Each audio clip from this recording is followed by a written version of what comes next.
The helpful folks at Harris Ace Hardware say thank you for choosing Harris Ace as your favorite place to buy hardware and building supplies. Stop by Harris Ace Hardware and check out their weekly deals. Sign up for Ace Rewards and start earning points toward coupons and rewards. You'll even receive a $5 coupon just for signing up.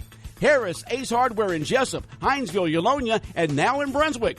They are ready to serve your everyday building and hardware needs. Harris Ace Hardware. It's time now for a look latest on local sports and sports all this week. Preseason rankings and preseason all-state teams are being listed by the AJC as the GHSA prepares for the upcoming season. Looking at the Class 5A preseason all-state team, Wayne County places 2 players on the team. Our congratulations to Wayne County's offensive lineman Weston Franklin and tight end Jaden Miller. Both have been selected to the preseason all-state team.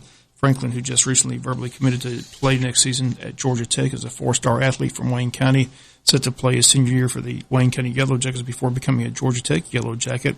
Excellent size and strength. Coach Ken Cribb says he'll be using Weston on both the offensive and defensive line this year. Georgia Tech plans to possibly use him at center when he arrives in Atlanta. Other preseason All-State players, Wayne County's H-back Jaden Miller. They've got him listed as the preseason All-State tight end. Not being highly recruited as of yet, but this will help. Again, 6'10", or 6 foot 210. Jaden Miller also a preseason All-State selection on offense. Again, our congratulations to both Jaden Miller and Weston Franklin for being selected to the preseason All-State Class 5A team. The quarterback from our region, Warner Robins Jalen Addy, is the preseason All-State quarterback. Clark Central's wide receiver Jarius Mack on the list. You might remember him from last year's state playoff game in Athens. On defense, first team Ware County's linebacker Michael Mincy, and Warner Robins places their defensive linebacker Ahmad Walker on the preseason All-State team, again released this week by the AJC. Once again, 2 Wayne County players on the preseason team, H-back Jaden Miller and offensive lineman Weston Franklin, both on display this Friday night in the inter-squad scrimmage. No admission, no concessions. They ask that you wear a mask if you're coming to the game, and also social distance in the stands. Again, the scrimmage this Friday night at JC Stadium. Georgia High School Association appears to be ready to move forward with the high school football season beginning the weekend of September the 4th, but this week released strongly recommended guidelines for contest day operation in order for the season to proceed as normal in a little more than 2 weeks. GHSA listed protocols for each school to follow regarding travel, face masks, spectators, and concessions. Says it will leave decisions about venue restrictions such as allowing the band, cheerleaders, and mascots to attend to each individual school. GHSA document reads as follows, and we quote, local school administrators in consultation with local health departments and healthcare professionals should determine what personnel should participate in the events. It's strongly recommended to take into consideration the venue's ability to safely allow for and enforce proper social distancing. This is important. Players are not, I repeat, not required to wear face coverings while playing, but the GHSA suggested any other personnel on the sideline don a face covering before, during, and after competition. It's also recommended that players on the sidelines, benches, and not actively engaged in competition wear a face covering as well.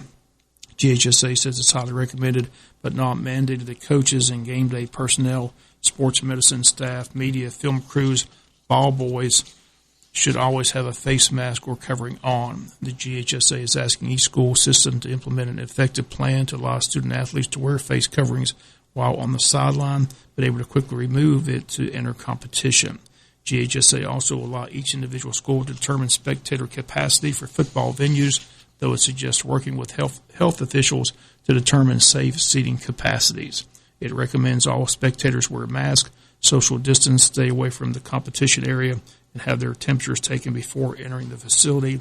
Once again, that's a statement released this week by the GHSA. So once again, strong recommendations, but it's every school for itself, with each school making up the guidelines and rules on how each high school football facility will operate this school year. Again, if sales at concession stands are allowed, they state they must follow the guidelines of the governor's office, similar to their guidelines of the state. Again, similar to restaurants, the media accommodations will be handled by each host school personnel. Again, this Friday night, the Jackets have an inter-squad scrimmage. Fans will be allowed into the game, but again, no admission, no concessions. And again, they do ask that if you're coming to the game that you wear a face covering mask and social distance at the game. Braves lost last night to the Washington Nationals 8-4. Braves and Nationals once again tonight here on Big Dog Country, FM 105. First pitch at 7:10. Braves will take Thursday off and then play host to the Phillies over the weekend. Braves also announced that Nick Markakis is listed on the injured list after he was potentially exposed to COVID-19. They state he tested negative for the virus, but the Braves say they're taking a precautionary approach. He'll be out several days. Markakis and Ronald Acuna Jr. now both on the shelf. Field getting slim. Markakis was red hot, hitting .353 in 38 plate appearances. Well, they state he'll be out for a period of time. Braves promoted Christian Posh from the minor leagues. The varsity softball game rained out Tuesday. The team set to head to Canada on Thursday. They lost Monday to Jeff Davis by a score of 10-3. That's going to do it for latest in local sports. Sports is brought to you each and every day at this time by friends at Harris Ace Hardware. When you have an accident, you, not the insurance company, chooses the body shop, and you only need one estimate. All you have to do is call Jerome Riles at B&C Collision Center in downtown Scriven to deal with the adjusters and insurance company. Whether it's a little ding or a major crash,